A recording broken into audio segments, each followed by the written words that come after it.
দর্শকবৃন্দ, সুধী বন্ধুগণ, আজ আমি আপনাদের সামনে হাজির হয়েছি অনন্ত বিশ্ববার্তায় গ্রামীণ চিকিৎসক Ananta Roy, secretary RMPA, Debra block committee. আপনাদের সামনে আমি যেমন প্রতিনিয়ত ধারাবাহিক মেডিকেল বুলেটিন থেকে আলোচনা রাখি, আজকেও সেই বুলেটিন থেকে কিছু আলোচনা রাখছি আপনাদের সামনে। আপনারা ভাববেন ও চিন্তা করবেন, চিন্তা ভাবনা করে ওষুধ খাবেন। 1978 সালে কেন্দ্রীয় সরকার ওষুধ নীতি 1978-এর অঙ্গ হিসাবে 1979 সালে ওষুধের দাম নিয়ন্ত্রণ ব্যবস্থা চালু করে, যা drug price control order DPCO 1979 নামে পরিচিত। 1979 সালে 347টি বুনিয়াদী ওষুধকে দাম নিয়ন্ত্রণের আওতায় আনা হয়।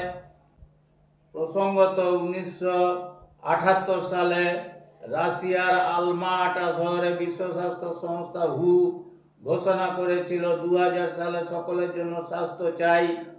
তৎকালীন সামাজিক সাম্রাজ্যবাদী রাশিয়া এবং সাম্রাজ্যবাদী আমেরিকার যৌথ সম্পর্কের প্রতিফলন পড়েছিল ভারতের ওষুধ নীতিতে। পরবর্তীকালে রাশিয়ার নিয়ন্ত্রণ যত শিথিল হতে থাকে, আমেরিকার নেতৃত্ব বিভিন্ন বহুজাতিক সংস্থা চেঁচামেচি জুড়ে দেয় যে ওষুধ ব্যবসায় লাভ হচ্ছে না, যদিও বাস্তব তথ্য আলাদা ছিল। ফলে 1987 সালে কেন্দ্রীয় সরকার 1,347টি থেকে ওষুধের সংখ্যা কমিয়ে 166তে দাম নিয়ন্ত্রণের আওতায় নিয়ে আসে। 1994 সালে তা হয় 142টি। 1994 সালের সেপ্টেম্বর মাসে কেন্দ্রীয় সরকার ওষুধের দাম নিয়ন্ত্রণের জন্য MAPI চালু করে। MAPI হচ্ছে কোনো ওষুধের ক্ষেত্রে maximum allowable post manufacturing expenses. ওষুধ ব্যবসায়ী এই লাভ লোকসানের হিসেবের অঙ্ক সবই লোক দেখানো ও ছলা কলায় পরিপূর্ণ। এতেও সরকার ও ওষুধ কোম্পানি সন্তুষ্ট নয়। তাই 1994 সালে ওষুধের দাম নিয়ন্ত্রণ 142 থেকে কমিয়ে 76টিতে আনা হয়।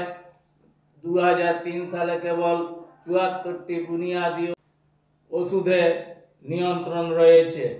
এসব তথ্য ও ঘটনাবলী প্রমাণ করে যে ওষুধ ব্যবসায় কোম্পানিরা তাদের প্রয়োজন মতো আকাশচুম্বী লাভের আকাঙ্ক্ষা সবসময় সরকার নেতৃত্ব পূরণ করছে। অতএব আপনারা জলের মতো বুঝে গেছেন। অতএব আপনারা চিন্তা ভাবনা করবেন, ওষুধ কেনার আগে ভাববেন বহুবার, তারপরে আপনারা ওষুধ কিনবেন, ওষুধ ব্যবহার করবেন। এর বেশি আর আপনাদের কাছে কিছু বলার নেই। আপনারা আমার থেকে অনেক কিছুই বেশি জানেন এ সম্বন্ধে, পত্রপত্রিকা বেশি পড়েন, আপনারা অনলাইন দেখেন।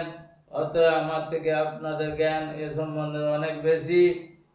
আপনারা তাই যাতে আমার এই ভিডিওটা মানুষের মাঝে ছড়িয়ে পড়ে, তার জন্য দয়া করে শেয়ার করবেন বেশি বেশি করে, সাবস্ক্রাইব করবেন যাতে আপনাদের সামনে আগেই ভিডিওটা পৌঁছে যায়। তার জন্য বিদায় নেওয়ার আগে আপনাদের সবাইকে আমার আন্তরিক ধন্যবাদ ও নমস্কার জানাচ্ছি।